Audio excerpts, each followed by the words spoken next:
Hi, everybody. Welcome to Story Time. Today we are going to be reading a book called The Good Egg, and it's by Jory John and Pete Oswald. Now, when you listen to this book, I want you to think about a couple things. One, I want you to think about the lesson that the good egg learns, okay?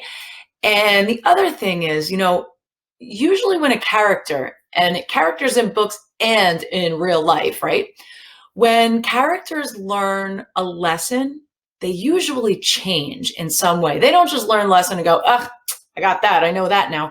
They learn a lesson, and because of the lesson, they change in some way. It could be they change how they think, they change how they act, they change something about them. Okay. So I want you to think about the lesson that he learned and what about him changed, but in the end. Okay.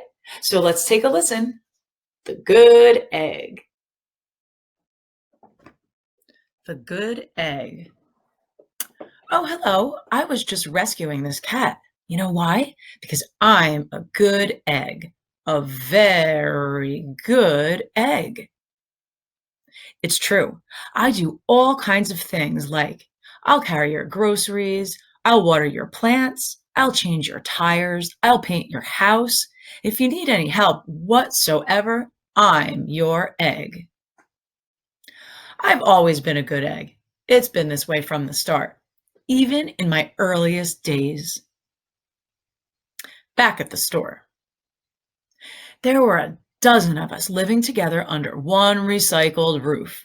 There was Meg and Peg and Greg and Clegg and Shell and Shelley and Sheldon and Shelley and Egbert and Frank and other Frank. The other 11 eggs weren't on their best behavior. They weren't exactly good.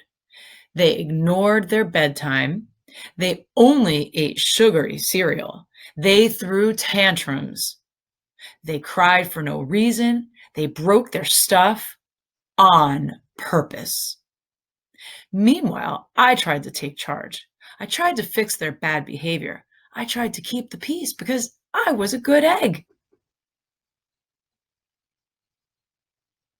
A very good egg. Nobody seemed to care, though. Every night I was exhausted. My head felt scrambled. Then, one fateful morning, I noticed some cracks in my shell. They were everywhere. My doctor said it was from all the pressure I was putting on myself, the pressure of making sure everybody was as good as me. I was cracking up.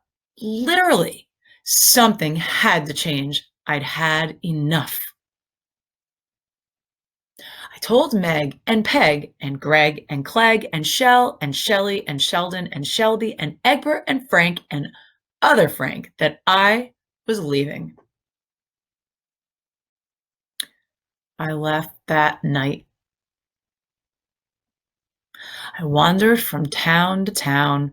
The hours became days. The days became weeks. I lost track of time. I was alone. Out there on the road, under the stars, I really tried to focus on myself and what I needed.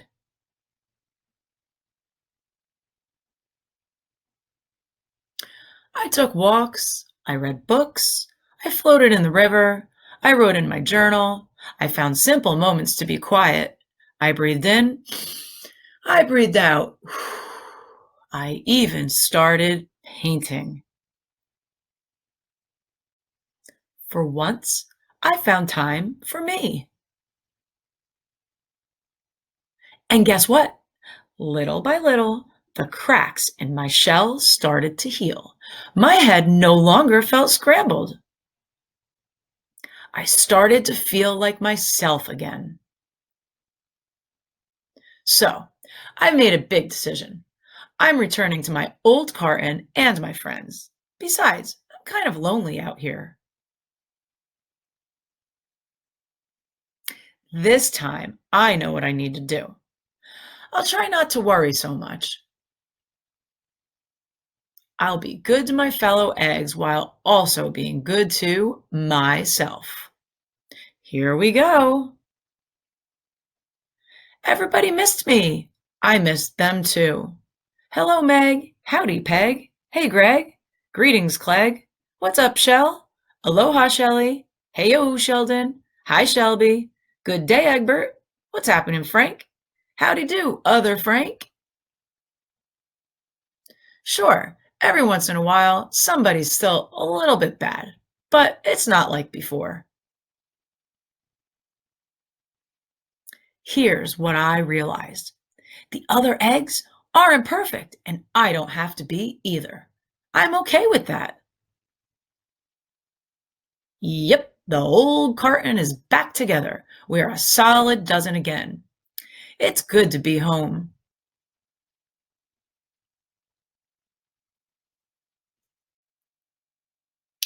All right, everybody. So did you enjoy the book, The Good Egg? I love it. I personally learned a lot from this book, and I mean it. It's exactly the lesson that I need to hear every single day. So what is it? Okay, so there were a few things that he learned, right? He learned that everybody doesn't have to be perfect, that he doesn't have to be perfect, and nobody else does either, right?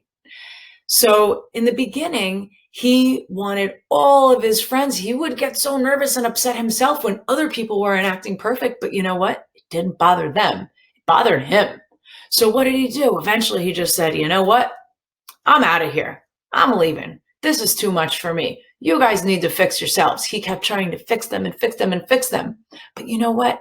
They didn't really need fixing because they don't have to be perfect, right? They're perfect just how they are. Now, does that mean to be bad? No, it doesn't mean to be bad. We can always improve our behavior, but we don't have to be perfect. Maybe for the good egg, it was pretty easy to be good. But do you all out there feel like it's always easy to be good? No. Don't some of us get in trouble by our teachers or our parents or some adult, right? And saying, why did you do that? And we think, I wasn't trying to be bad. I didn't even know I did anything wrong, right? Sometimes it's just not that easy. And it's okay, right? As long as we're not hurting other people and we're learning and we fix it for next time, it's okay. So the good egg didn't get that. He thought, my gosh, why isn't everybody being like me? Well, good egg, because everybody isn't you, right? So he said, I'm out of here. But what happened? He cracked up. He was the one that had cracks all over him, right? He realized he needed to fix himself. Even though he was so good, he still needed to be fixed. And what did that mean? What did he learn to do? He learned to take care of himself, right? Because he kept trying to fix and take care of everybody else. And in doing that, he hurt himself. He wasn't taking care of himself. So he took some time off, right? And he learned about himself.